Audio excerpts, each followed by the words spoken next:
Gus Jafar Pasuruan dan karomahnya. Biografi Gus Jafar Pasuruan hingga ketika ini masih diperdebatkan oleh banyak netizen. Pasalnya, dengan karakternya yang tidak sama dengan para Gus-Gus pada umumnya, menciptakan para netizen heran akan beberapa fakta yang didapati di lapangan. Gus Jafar Pasuruan dipercaya mempunyai beberapa karomah yang faktual, dirasakan oleh pengikut Gus Jafar. Oh, jadi ini adalah sosok Gus Jafar yang katanya punya banyak karomah, sehingga orang-orang di sekitarnya mengatakan bahwa Gus Jafar ini adalah wali majdub. Coba langsung aja ke bagian yang katanya karomahnya itu seperti apa sih ya. Karomah Gus Jafar. Karomah Gus Jafar Pasuruan yang hingga saat ini dipercaya oleh banyak orang antara lain sebagai berikut. Beberapa karomah Gus Jafar Gondanghutan Pasuruan ini saya dapati dari opini masyarakat dan beberapa orang yang berada bersahabat di sekitar Gus Jafar. Menyembuhkan sakit. Beberapa murid dan penganut Gus Jafar Pasuruan percaya akan karomahnya dalam menyembuhkan orang yang sakit. Jadi salah satu karomahnya Gus Jafar ini katanya bisa menyembuhkan orang sakit. Karomah berikutnya apa nih? Mendatangkan rejeki. Salah satu karomah Gus Jafar Pasuruan yaitu dipercaya oleh beberapa orang bisa mendatangkan rejeki dalam. Satu, karomahnya bisa menyembuhkan orang sakit. Yang kedua, katanya bisa mendatangkan rejeki. Setiap usaha. Mendatangkan rejeki di setiap usaha. Makanya banyak orang yang mendatangi Gus Jafar ini untuk minta barokah. Karena bisa, katanya bisa menyembuhkan orang sakit, bisa mendatangkan rejeki. Coba kita lihat nih orang-orang yang datang ke Gus Jafar ya. Gus jaluk barokah gitu.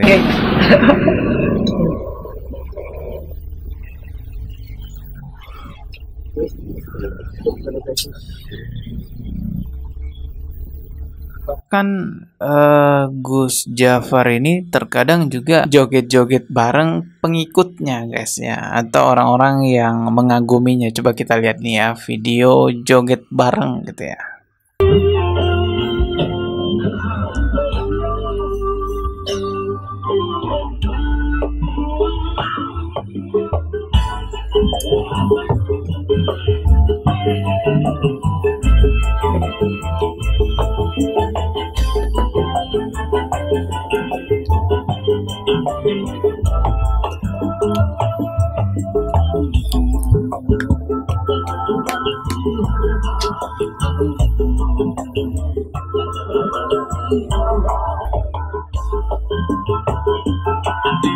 Ya itu ya, bahkan sampai salto ya di sini, sampai guling-guling salto gitu kali ya. Oh ya, guling-guling gitu ya. Ya, bahkan Gus Jafar ini juga sampai didengarkan tausiahnya lah, ceramahnya gitu. Kalau kita lihat di YouTube itu judul-judulnya ceramah tingkat tinggi Gus Jafar. Kita lihat nih videonya ya. Seperti apa sih ceramah tingkat tingginya? Lah kula nek diteng sinten? Ya wis gelem aku wis. Jenenge Gusti Allah asli. Lah panjenengan muni Gusti Allah nang Gusti Allah ya. Gusti Allah krungune ngeten. Gusti Allah panjenengan Gusti Allah. Ya, terlihat orang-orang serius ya menyimak tausiahnya Gus Jafar. Terus terang kalau saya nggak ngerti sih ini apa yang diucapin. Krungune Gusti Allah nggih. Gusti Allah panjenengan tae. Sak bedog Gusti Allah. Insyaallah Gusti Allah panjenengan apa tadi itu ngomongnya? Ngeten. Gusti Allah panjenengan Gusti Allah. Krungune Gusti Allah nggih. Ya Allah panjenengan tae. Sak bedog Gusti Allah. Sak ngene antuk nggih 3.000 pun. Gusti Allah. Gusti Allah ndamel Gusti Allah sak ngene antuk 3.000 pun. Sak bedog. Gusti Allah sak bedog dari Gusti Allah. Oke, sebelum saya bicara lebih jauh, coba kita dengarkan dulu ya penjelasan dari Ustadz Firanda ya. Ini videonya. Di antara bentuk perendahan terhadap orang-orang soleh, di antaranya mengangkat orang-orang gila sebagai wali. Bayangkan, bukan Bukankah orang-orang soleh atau wali itu orang-orang mulia atau tidak? Orang mulia. Bagaimana Anda mengangkat orang gila sebagai apa? Sebagai wali. Orang gila itu tidak ada kesolehannya, wong dia sudah rufi'anul aqlam. Nabi mengatakan pena diangkat dari anak kecil, dari orang gila sama orang tidur sampai dia bangun, anak kecil sampai dewasa, orang gila sampai dia sadar. Nah, orang gila tidak usah sholat kemudian dijadikan apa? Wali. Mengerikan ya. Mereka bilang wali apa? Majdzub, wali majnun ya. Gimana orang gila ente? Ini memalukan Islam, merendahkan derajat orang soleh. Bagaimana orang gila ente angkat dia sebagai apa? Wali. Kemudian datang minta berkah sama orang gila. Ya akhi subhanallah. Yang gila dia apa ente yang datang sama dia? Lah iya itu orang gila, ente minta apa sama orang gila? Mereka bikin cerita wali kalau sudah mencapai wali majdzub, dia bikin apa? Dia pegang pantat perempuan, dia ini enggak apa-apa. Subhanallah. Bagaimana bisa merubah syariat orang gila? Ya memang dia gila enggak apa-apa, tapi jangan dianggap wali. Kalau orang gila enggak sholat ya wajar, tapi jangan bilang orang enggak sholat kemudian jadi apa? Wali. Ya. Saya disebutkan, saya baca tadi di internet ada wali majdzub, fulan ya. Kemudian selama berapa tahun tidak makan tidak minum, masya Allah. Tapi ngerokokan. Jadi para hadirin menetapkan ada namanya wali gila itu adalah penghinaan terhadap orang apa? Soleh.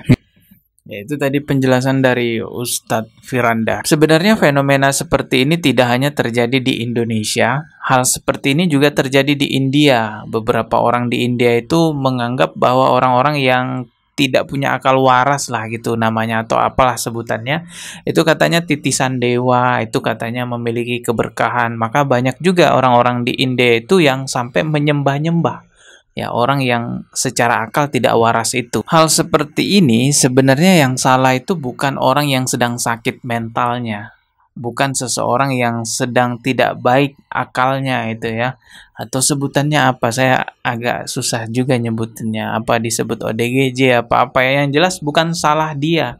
Yang salah itu adalah orang-orang yang di sekitarnya. Kenapa dengan mudah menjadikan orang-orang seperti itu sebagai pemuka agama, dianggap wali, dianggap titisan dewa, ada keberkahan di dalamnya, dan lain sebagainya. Jadi ini saya tegaskan lagi, ini bukan salah orang yang sedang sakit mentalnya itu. Teman-teman please di video ini, di kolom komentar jangan menghujat ya, jangan menghujat Gus Jafarnya itu ya. Jangan menghujat siapapun yang sedang sakit mentalnya, yang dianggap sebagai wali, dianggap sebagai dewa. Karena itu bukan salah dia. Itu salah orang-orang yang ada di sekitarnya. Dan yang kita kritisi juga ya orang-orang yang ada di sekitarnya. Kalau ya ODGJ, ngapain kritisi ODGJ kan gitu ya. Dalam agama Islam itu nggak ada yang namanya wali gila.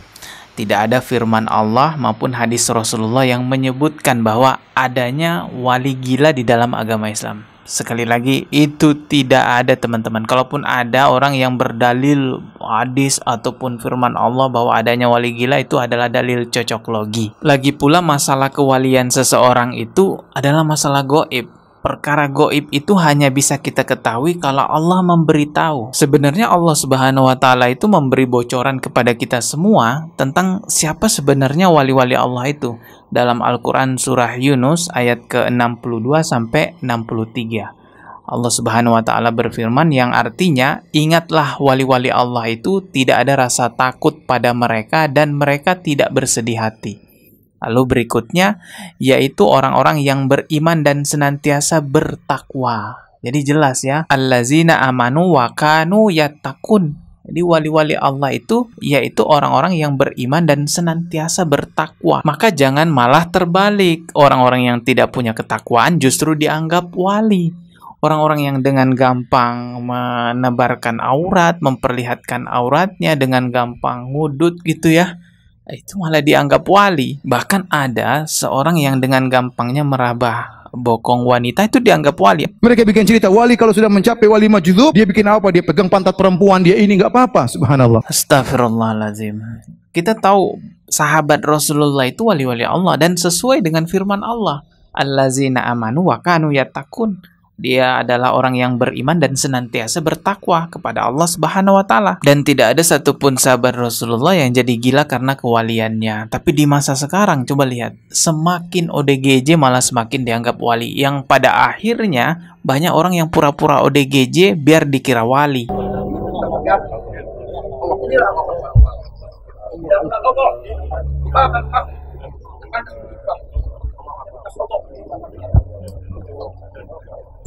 Orang gila, orang gila, orang gila, orang gila.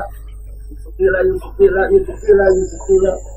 Banyak sekali di Indonesia yang kayak gitu. Ada Samsudin. Itu Samsudin pernah kan viral pura-pura ODGJ biar dikira wali.